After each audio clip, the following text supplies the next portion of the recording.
Today I'm going to use an old French word to design a logo for a Japanese whiskey. Keep watching and see what happens.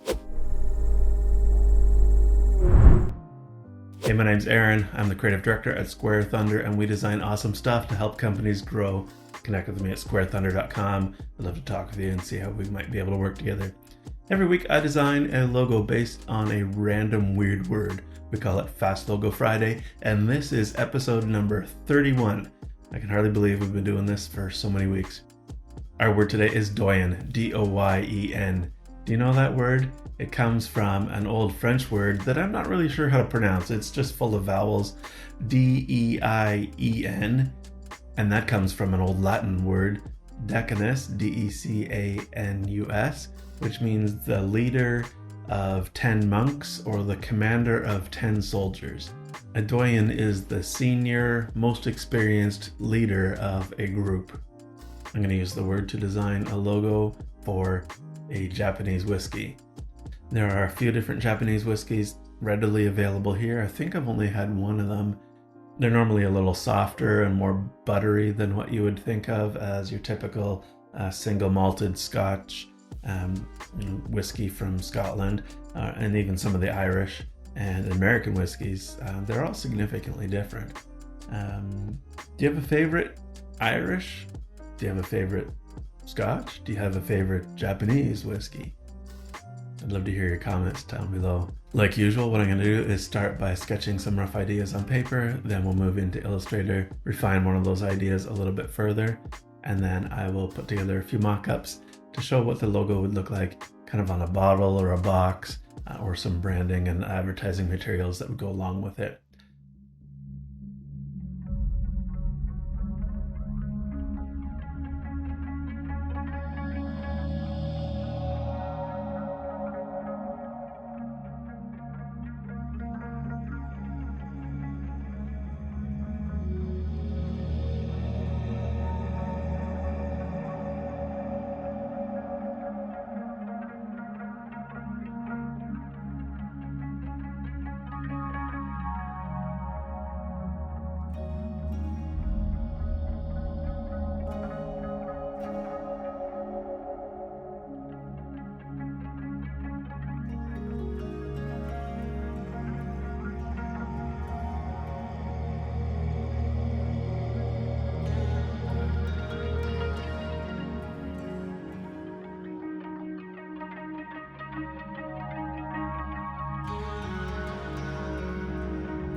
Would you be considered a doyen in your field? It's maybe kind of a lofty claim to make of oneself, but certainly we all strive for excellence and leadership in our field of expertise. And certainly that's what Fast Logo Friday is all about for me. It's a chance for me to exercise and practice my skills, and it's a chance for you to kind of see what goes on through the logo design process. Thanks for watching Fast Logo Friday. This has been episode number 31. We'll see you next week right here on Fast Logo Friday. I'm Aaron with Square Thunder. Stay awesome.